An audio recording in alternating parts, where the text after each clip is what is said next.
बेटा आपको कोई भी प्रॉब्लम आ रही है तो काइंडली उसको कमेंट में डिस्कस करें, इंशाल्लाह उसका आंसर आपको कर दिया जाएगा।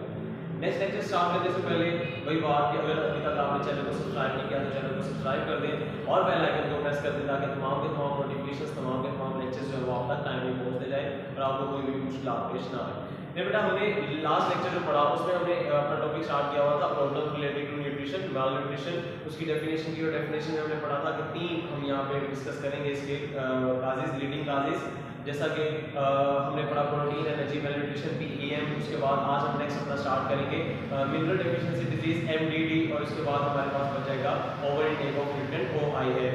तो आज हम अपना नेक्स्ट लेक्चर स्टार्ट करते हैं, नेक्स्ट ही देखते हैं क्या है। देखिए बेटा, यहाँ पे हमारे पास जो है वो हमारा आज का टॉपिक है मिनरल डेफिशिएंसी डिजीज। हमारे पास 4 नंबर का क्वेश्चन आता है ये कि right a note on mineral deficiency disease. Mineral deficiency disease को अगर एब्रिविएशन करें तो एमडीडी मिनरल डेफिशिएंसी डिजीज बनता है। कहते हैं कि disease resulting from deficiency of a mineral are relatively rare. Rare का मतलब है बेटा कम, कि ये जो बीमारियां मिनरल डेफिशिएंसी की वजह से होती हैं ये इंसानों के अंदर जो है बेटा कम होती हैं। सम आर डिस्क्राइब है, कुछ यहाँ पे हमारे पास बताई गई है। यहाँ पे हमारे पास एक है गोइटर, दूसरी है हमारे पास एनीमिया।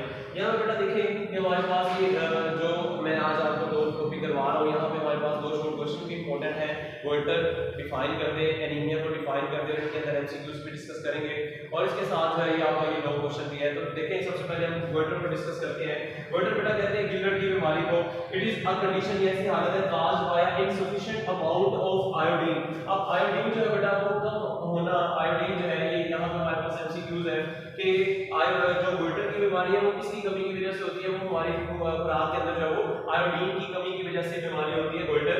इन डाइट जब हम खुराक के अंदर मुकम्मल मुनासिब मिकदार में जो है जितना रिक्वायर्ड है हमारे जिस्म को आयोडीन वो नहीं मौजूद होगा तो हमें बीमारी होना शुरू हो जाएगी गोइटर की। Iodine is used by thyroid gland. Iodine क्या होते हैं कि हमारे थायराइड ग्लैंड्स हैं, हमारे गर्दन जो है यहाँ पे थायराइड का मतलब है बेटा गला, ग्लैंड्स का मतलब ऐसे जो कि हार्मोन्स को सीक्रेट करे, तो वो ग्लैंड्स जो कि हमारे गले के अंदर मौजूद है that are called thyroid glands. वो कहते हैं कि ये थायराइड ग्लैंड्स जो है ये यूज करते हैं आयोडीन को, और आयोडीन को यूज करके जो है वो ये अपने टू प्रोड्यूस हार्मोन्स, ये हार्मोन्स खारिज करते हैं। हार्मोन्स खारिज करते हैं इसलिए that control the bodies normal functioning, जो कि हमारे जिस्म के नॉर्मल फंक्शंस को परफॉर्म करते हैं, हमारे जिस्म के नॉर्मल काम करते हैं, एंड ग्रोथ। और एक हार्मोन यहाँ पे रिलीज करवाता है थायराइड ग्लैंड। आयोडीन जब थायराइड ग्लैंड के साथ रिएक्ट करता है तो यहाँ पे एक हार्मोन रिलीज होता है सोमाटोफिन हार्मोन, जो कि हमारी ग्रोथ करवाने के लिए, हमारे जिस्म को बनाने के लिए, हमारे जिस्म की ग्रोथ करवाने के लिए जरूरी होता है। अब यहाँ पे अगर हमारे पास डिफाइन आ जाए कि आप डिफाइन करें शॉर्ट क्वेश्चन में गोइटर को, तो हमारे पास आंसर यहाँ से आ जाएगा बेटा if sufficient iodine is not available, कि अगर हमारे पास मुनासिब मिकदार में आयोडीन मौजूद नहीं है इन अ पर्सनस डाइट, किसी भी इंसान की खुराक के अंदर मुनासिब मिकदार में जो है उसके पास मौजूद नहीं है सफिशिएंट अमाउंट में आयोडीन, तो उसके थायराइड ग्लैंड्स क्या करेंगे, बिकम एनलार्ज, बड़े हो जाएंगे, उसके थायराइड ग्लैंड जो है वो सूज जाएंगे, स्वेलिंग हो जाएगी। रिजल्ट्स इन स्वेलिंग इन नेक, जिसकी वजह से गर्दन जो है वो बेटा काफी सूज जाएगी, स्वेलिंग हो जाएगी और गर्दन जो है वो काफी बाहर की तरफ निकल आएगी और जो है वो ग्लैंड सूज जाएंगे। This condition is known as goitre. तो इस बीमारी का नाम देते हैं गोइटर का। गिलर्ड की बीमारी है जो कि हमारी गर्दन के सूज जाने की वजह से होती है और आयोडीन की कमी की वजह से होती है। ये हमारे पास एमसीक्यूज भी मैंने आपके पास यहाँ पे कवर किया, यहाँ पे हमारे पास अगर डिफाइन आइडेंटिफाइड गोइटर करें तो इफ से लेके यहाँ तक आप डेफिनेशन लिख सकते हैं, तो 2 नंबर का आपका शॉर्ट क्वेश्चन कंप्लीट हो जाएगा। लेकिन अगर आपके पास लॉन्ग क्वेश्चन आता है तो बेटा फिर आपने इसको शुरू से यहाँ तक कंप्लीट लिखना है। उसके बाद दूसरी बीमारी है हमारे पास that is called anaemia. Anaemia की बीमारी की जो है ये मिनरल डेफिशिएंसी डिजीज है जो कि लोगों के अंदर बड़ी आम है। देखिए द टर्म एनीमिया, तो कहता है कि ये एनीमिया का मतलब लिटरली मींस, इसका मतलब है लैक ऑफ ब्लड, खून की कमी हो जाना, किसी भी शख्स के अंदर खून की कमी हो जाना एनीमिया की बीमारी कहलाती है।